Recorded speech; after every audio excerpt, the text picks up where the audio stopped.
घुस के मारेंगे, हम घुस के मार के आए। और भाई पूरे देश में बातें होती है 56 इंच का सीना, 60 इंच का सीना, जो भी है, ये देखो हमने घुस के मारा, तुरंत फैसला हो जाता है। यहाँ भी तुरंत फैसला करें ना, फास्ट ट्रैक चलाए ना। अब तू गया बेटा, अब तू गया, देख तेरी औकात मैं दिखाता हूँ तुझे। एक बहुत बड़ा बोझ बन चुका है कोचिंग क्लासेस की स्पर्धा।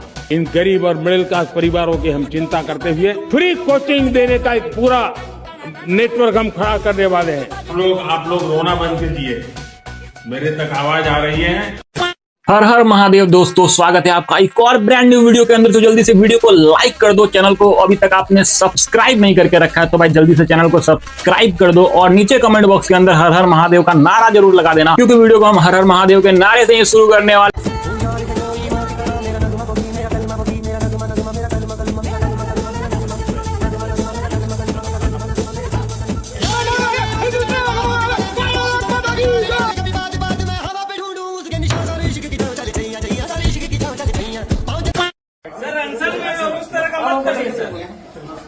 ये तो खाली सर ऐसा क्या कर रही हो? ऐसा क्या कर रही हो? जबरदस्ती कर रहा है। हाथ तो चोट लग जाएगा इनका।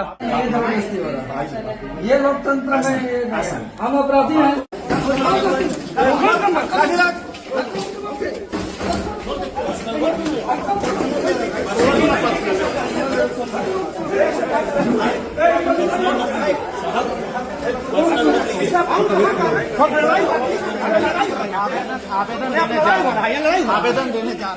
आज 15 अगस्त को जब पूरा देश आजादी सेलिब्रेट कर रहा है, इंडिपेंडेंस डे मना रहा है, उस समय पर ऐसे वीडियोस को देखने के बाद आपका खून खौल जाएगा। ये देवेंद्र नाथ महतो हैं जो पिछले 13 दिनों से झारखंड के स्टूडेंट्स के लिए हंगर स्ट्राइक पर बैठे हैं। लेकिन आज जब 15 अगस्त को ये जब अपने हॉस्पिटल से बाहर निकल रहे थे तिरंगा लहराने के लिए, नेशनल फ्लैग को होइस्ट करने के लिए, तब पूरे पुलिस फोर्स के द्वारा जो झारखंड गवर्नमेंट है वो इनको हॉस्पिटल में ही रोक देती है। बाहर निकलने का जो परमिशन है वो डिनाई कर दिया जाता है। मतलब सीएम सोरेन आज 15 अगस्त के दिन खुद तिरंगा लहरा रहे हैं। झारखंड के अंदर में जो लोग नौकरियां बेच रहे हैं, जो लोग पेपर लीक करवा रहे हैं, वो लोग भी सब अपने अपने यहाँ आजादी के साथ तिरंगा लहरा रहे हैं। लेकिन जो इंसान इन सबके खिलाफ आवाज उठा रहा है, जिस इंसान ने पिछले 13 दिनों से अन्न का एक टुकड़ा नहीं खाया है, उनको तिरंगा फहराने से मना कर दिया गया है। ये है असली डेमोक्रेसी और असली फ्रीडम। जिस डेमोक्रेसी का जंतर मंतर के समय पर हत्या हो रहा था, आज वही डेमोक्रेसी भारत के झारखंड में आबाद हो रहा है। एंड जितने भी लोग सोनम मांग चुके हैं हॉस्पिटल ले जाने पर कि पुलिस उनके साथ ऐसा बर्ताव कैसे कर सकती है,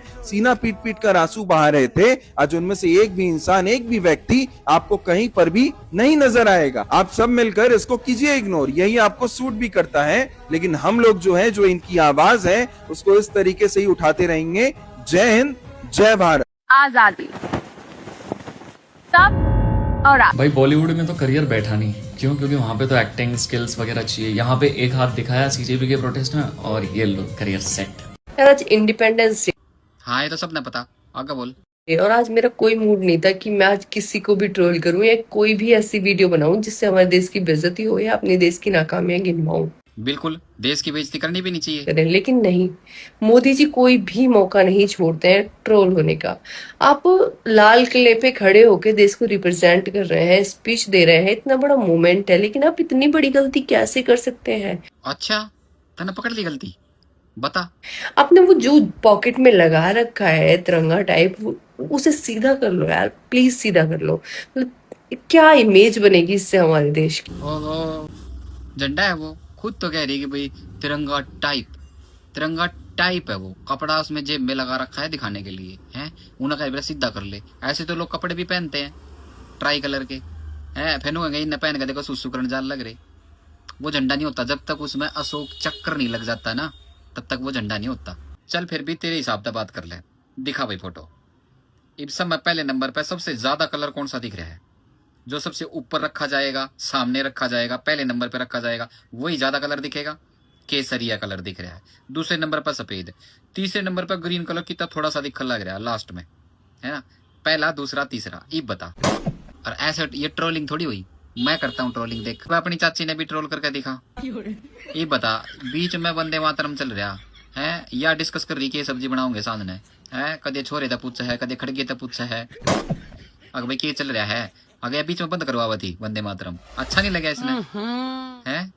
ईब नहीं लिखड़ा तेरे बोल, ईब कर ट्रोल। सीरियसली, उल्टा झंडा, upside down. Now how will we pretend to be a vishwa guru bro? मतलब ऐसी भी क्या बात हो गई कि इंसान रेड फोर्ट पर खड़ा होकर सीधा आयरलैंड पहुंच गया? आपको ये तो याद था ना कि आज इंडिया का इंडिपेंडेंस डे था। How will we pretend now? अब आप अपने सोशल मीडिया पे वीडियो पोस्ट करोगे, फ्रेंड्स, मैं इसकी भी अकाउंटेबिलिटी नहीं लेता। सॉरी भाई, मैं एंटी नेशनल नहीं हूँ। अबे चमचो, सुधर जाओ। मोदी जी ने जो पॉकेट में फ्लैग लगा रखा है उसको कह रहे हैं उल्टा है। तुम उनको सिखाओगे उल्टा सीधा क्या है? अरे तुम्हारी बुद्धि घुटनों में चली गई है कि तुम्हारे पप्पू की तरह? आधे से ज्यादा जनता को तो नहीं दिखाई दे रहा है कि वो गलत लगा है। ऑरेंज कलर ऊपर ही आएगा ना गधो। लेफ्ट हो गया, राइट हो गया। अपनी राजमाता को नहीं देखा? दिखाऊं आगे? अब नहीं बोलोगे अपनी राजमाता और अपने प्रिंस के लिए, जो हमारे राष्ट्रगीत का भी सम्मान नहीं कर पा रही हैं? कहाँ जाना है उनको? मोदी जी के खिलाफ प्लानिंग बनाने की जल्दी है। हम लोग बोलना नहीं चाहते, लेकिन तुम हमें मजबूर करते हो यहाँ पर आकर बोलने के लिए। साड़ो, सुधर जाओ, सुधर जाओ, नहीं तो ऐसे बम्बू करेंगे ना। अंधभक्त है हम लोग, याद रखना। पता है मोदी जी ने तिरंगा ही उल्टा लगाया था। बताओ, देश के प्रधानमंत्री हैं और अपने कोट में उल्टा तिरंगा लगाया था। मोदी जी ने और बहुत सारी इम्पोर्टेंट बात बताई जो हमारे लिए इम्पोर्टेंट है। वो पता है? नहीं, उन्होंने फ्लैग गलत लगाया था। 1 करोड़ यूथ को फ्री एआई ट्रेनिंग दी जाएगी। नहीं, उन्होंने फ्लैग गलत लगाया था। इंडिया को आत्मनिर्भर बनाना है, ज्यादा से ज्यादा प्रोडक्ट इंडिया में ही बनने चाहिए। नहीं, उन्होंने फ्लैग गलत लगाया था। इंडिया में सेमीकंडक्टर एंड चिप मैन्युफैक्चरिंग पे ज्यादा फोकस किया जाएगा। नहीं, उन्होंने फ्लैग गलत लगाया था। 2047 तक 100 गीगावाट का न्यूक्लियर एनर्जी का टारगेट है। नहीं, उन्होंने फ्लैग गलत लगाया था। ओलंपिक में इंडिया बेटर परफॉर्म करे इसलिए यंग टैलेंट को और ज्यादा सपोर्ट किया जाएगा। नहीं, उन्होंने फ्लैग गलत लगाया था। अब और ज्यादा फोकस किया जाएगा एग्रीकल्चर एंड फार्मर्स के इनकम बढ़ाने पे। नहीं, उन्होंने फ्लैग गलत लगाया था। Happy independence day people. मैं आज नरेंद्र मोदी जी का, हमारे प्रधानमंत्री जी का स्पीच सुन रही थी। फिर मैंने देखा उन्होंने आयरलैंड का झंडा अपने सीने में इधर लगा के रखा है, ये वाला। मोदी जी, वो मतलब झंडा थोड़ा उल्टा हो गया आपके पॉकेट में, तो वो थोड़ा अगर सीधा कर लेंगे तो मतलब आप मुझे आपसे प्रॉब्लम नहीं है, मतलब थोड़ी सी प्रॉब्लम है, बट वो आयरलैंड का झंडा अच्छा नहीं लग रहा। मतलब हमारा तिरंगा बहुत सुंदर लगता है, तो वो लगा लेंगे तो प्लीज प्लीज। रुको जरा, सबर करो। देश के प्रधानमंत्री होने के बावजूद मोदी जी को इतना भी नॉलेज नहीं है कि जो हमारा नेशनल फ्लैग है वो कैसा दिखता है। भाई, सबसे ऊपर सैफरन होता है और लास्ट में ग्रीन कलर होता है। कैसे उन्होंने आज गलत तरीके से फ्लैग को अपनी पॉकेट पर लगाया हुआ था, ऐसा बहुत सारे लोग कह रहे हैं और कुछ पॉलिटिकल जो बड़े बड़े लीडर्स हैं वो भी ये बात पॉइंट आउट कर रहे हैं। तो मैंने सोचा आपको सही इन्फॉर्मेशन देते हैं। देखिए, मोदी जी ने कोई गलत तरीके से फ्लैग को रिप्रेजेंट नहीं किया है, उन्होंने एकदम सही तरीके से फ्लैग को लगाया हुआ है। अब आपको समझने की जरूरत ये है कि जब भी हम हॉरिजॉन्टल वे में अपने फ्लैग को दिखाते हैं ना, तो उसमें सैफरन कलर हमेशा ऊपर होता है और व्हाइट बीच में, ग्रीन नीचे होता है। लेकिन जब कभी हम अपने फ्लैग को किसी भी तरीके से वर्टिकली यूज करते हैं, तो जो ग्रीन कलर होता है वो पहले होता है, फिर व्हाइट और फिर सैफरन। तो मोदी जी ने जो अपने पॉकेट में लगाया है वो फ्लैग कोड के अकॉर्डिंग ही लगाया है, ऐसे ग्रीन पहले, व्हाइट और फिर सैफरन, जो कि बिल्कुल सही तरीका है। मतलब मैं ये सोच रही हूँ कि लोगों को भटकाने के लिए कि वो ये सोचें कि अरे देश के प्रधानमंत्री हैं फिर भी उनको कुछ नॉलेज नहीं है, वो कितने लिटरेट हैं, इसके चक्कर में लोग कुछ भी बोलते हैं और हम फैक्ट चेक तो करते नहीं है, तो हमें भी लगता है कि हाँ होगा, इनको नहीं पता है, क्योंकि कुछ बहुत बारीक सी चीजें होती हैं जो हम सबको भी नहीं पता होती हैं। लिटरली सरप्राइज्ड टू सी कि ये किस तरीके से इनको प्रॉब्लम हो रही है वंदे मातरम सुनने में। आप इस देश में रहते हो, इतनी नफरत है आपको देश से और इन चीज़ों से। इतने ऑस्पिशियस डे पे इतना ऑस्पिशियस जो नेशनल सॉन्ग है वो गाया जा रहा है, और इस लेडी को इतनी इरिटेशन हो, इसको लग रहा है जल्दी से जल्दी ये वो खींच दे और गाना बंद हो जाए और लोगों से मना करे कि नहीं नहीं नहीं मत गाओ ये गाना। I mean, do you really aspire to be a PM? और आप अपनी फैमिली में से कोई भी प्राइम मिनिस्टर बनने लायक है? तुम्हारी हरकतें देखो आप। इटली के किसी बार में अगर कोई बहुत साल डांस करे तो उसकी डांस करने की आदत इस जन्म में कभी नहीं जाती। ये मुझे आज कंफर्म हो गया। गांधी परिवार इंडिपेंडेंस डे सेलिब्रेट कर रहा था और वंदे मातरम स्टार्ट हो चुका था। सोनिया गांधी को लगा कि कोई गाना स्टार्ट हो गया, अब डांस करना शुरू करना है भाई, ये डांस करना शुरू करना है। लेकिन इनको किसी ने बताया कि वंदे मातरम में कोई गाना नहीं चल रहा, तो डांस करना स्टार्ट मत करो, यहाँ पे ये डांस करने का स्टेज नहीं है। तो ये थोड़ा रुकी। अब सोचो भाई, वंदे मातरम के बारे में ही नहीं पता, इन्हें देश से कितना लेना देना होगा। मेरे हिसाब से ये परिवार आज के टाइम पे देश का सबसे गद्दार परिवार है। नहीं, देश से कोई लेना देना, वंदे मातरम की इज्जत करना ये नहीं जानते, संविधान लहराते फिरते हैं।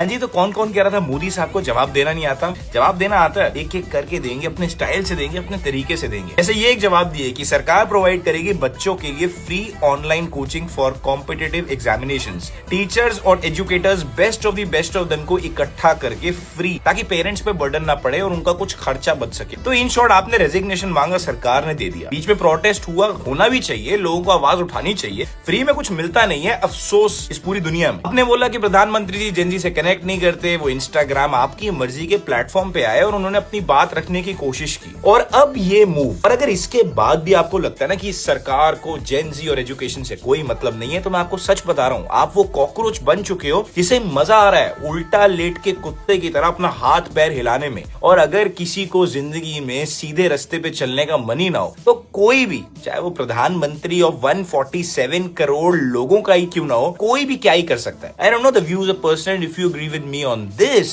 and you agree to my cockroach theory, please drop a like. Shri Ram सभी को। तो कुछ दिन से आपने नोटिस किया होगा कि जितना भी ये कोचिंग माफिया था, मोदी को लेकर के बड़ा विलाप कर रहा था। मोदी में इतनी कमियां दिख रही थी, बीजेपी में इतनी कमियां दिख रही थी। कुछ दिन से इन्होंने इतना रोना मचा रखा था भैया, और विलाप कर रखा था, क्योंकि ये जानते थे कि कुछ ना कुछ बड़ा होने वाला है। तो आज भैया मोदी जी ने इनके कैरियर की एल लगा दी, मतलब चलता फिरता इनका धंधा बंद करवा दिया। अब देखना नए डेली अब ये कुछ ना कुछ ऐसा बोलेंगे कि भैया अब तो ये पूरा मोदी के विरोध में इतने उतरे हुए थे कि ये देश विरोधी कब हो गए इनको खुद नहीं पता चला। अब ये पूरा आर विलाप करके छोड़ेंगे, अपनी माँ बहन की ताता थैया करवाएंगे, क्योंकि इनके कैरियर की लग गई है एल। अब इनको पता है क्योंकि फ्री में कोचिंग मिलने वाली है। जितने भी बच्चे जी किसी भी चीज की किसी भी कंपटीशन की तैयारी कर रहे थे, वो सब बच्चों को अब फ्री में कोचिंग मिलने वाली है। तो जितने भी ये अपना कैरियर बना रहे थे बेचारे यूट्यूब और इंस्टाग्राम पे, सबके कैरियर की लग गई एल, ताता थैया हो। अगर मैं आजादी की बधाई दूं तो किसे दूं? मेरा देश आज भी रोजगार और जातिवाद से गूंज रहा है। जो आरक्षण की भीख पर नौकरी मिलने के बाद स्टेजों पे आ रही राठौड़ राजपूतों का नाम अपने साथ लगा के वाहवाहियां पा रही है, तब भी जिसको सेटिस्फेक्शन नहीं हुआ उसको क्या होगा? 15 अगस्त में उसको बधाई नहीं, टांग उठाई देनी चाहिए। युवाओं की यही मांग है। अरे तुकाराम मुंडे भाई, क्या करना चाहते हो? भाई ने पुणे का फेमस कैंप बर्गर वही बंद करवा दिया। बर्गर किंग 1992 से खुला हुआ था, जो भी बंदा पुणे में आता था कैंप बर्गर जरूर खाता था। इस जगह का बर्गर मैंने भी खाया था। बर्गर पर साफ सफाई नहीं रखते तो अब क्या ही कर सकते हैं। तुकाराम मुंडे भाई ने एक छापा मारा, पूरा बर्गर किंग बंद। पहले ये था कि आपका रेस्टोरेंट अगर फेमस हो जाएगा तो पैसा आएगा, नाम आएगा। अभी उल्टा है, आपका रेस्टोरेंट फेमस हो जाता है तो पैसा नाम का तो पता नहीं, तुकाराम मुंडे नाम का एक तूफान आता है और आने के बाद क्या करता है वो तो सबको पता है। 88th इंडिपेंडेंस डे आप सभी को मुबारक। और इंडिपेंडेंस आता है ग्रोथ के साथ, और वो ग्रोथ बिल्कुल नहीं आया हमारे देश में, क्योंकि हमारे प्राइम मिनिस्टर है बस इंटरनेशनल अफेयर्स सुधार रहे हैं, देश के लिए कुछ नहीं कर रहे। यू ओनली सी ना India ranks number 1 in pulse production, milk production, jute production. Number 1 भाई नहीं, नंबर 1 के ऊपर भी कुछ होता है, वहां जाना चाहिए था। नंबर 2 है in wheat production, in cotton production, fruit production. पर ये देश के लिए कुछ नहीं है भाई, कुछ भी नहीं किया है उन्होंने। अब इसमें एग्जांपल देती हूं ना, एग्रीकल्चर कृषि विभाग हमारे देश का मूल आधार है, हमारे देश का बेसिक पिलर है। अब उसमें इन्होंने क्या किया है कि जितने भी जियोपॉलिटिकल टेंशन है ना, उसकी वजह से यूरिया की जो रेट है ना वो ऑलमोस्ट 3000 पर केजी चला गया है, बट उसका जिम्मा सरकार अपने कंधों पर उठा रही है और फार्मर्स को अभी भी 300 पर केजी के रेट में दिया जा रहा है। यार ये गलत है। अराउंड 7.63 करोड़ फार्मर्स की आईडी जनरेट की गई है। प्राइम मिनिस्टर फसल योजना ने अराउंड 5 करोड़ फार्मर्स को इंश्योर किया है एनुअली, बट 5 करोड़ कुछ नहीं होते हैं कुछ भी नहीं। जल जीवन योजना से फार्मिंग कम्युनिटी में कितनी रेंज तक क्लीन वाटर पीने को मिल रहा है लोगों को। That's wrong. इंडिपेंडेंस डे मनाते हैं तो उसका मतलब भी समझिए। इंडिपेंडेंट तो अब हुए हैं हम पिछले कुछ चंद 10-12 सालों से। Please understand that. Happy independence day to all of you guys. पहले ये वीडियो देखिए। रामायण में जिस धनुष को सभा में लाया गया, उस धनुष को राम के सिवा कोई नहीं उठा सकता था। फिर आखिर इस धनुष को सभा में लाया कौन? किसी आस्तिक के पास इसका जवाब हो तो कमेंट जरूर करना। कोई आस्तिक बताए कि ये धनुष आया कहां से। मैडम, ये सवाल करने से पहले अगर रामायण खोल के बालकांड के सर्ग 66 और 67 पढ़ लेती तो ये फालतू बकवास नहीं करती।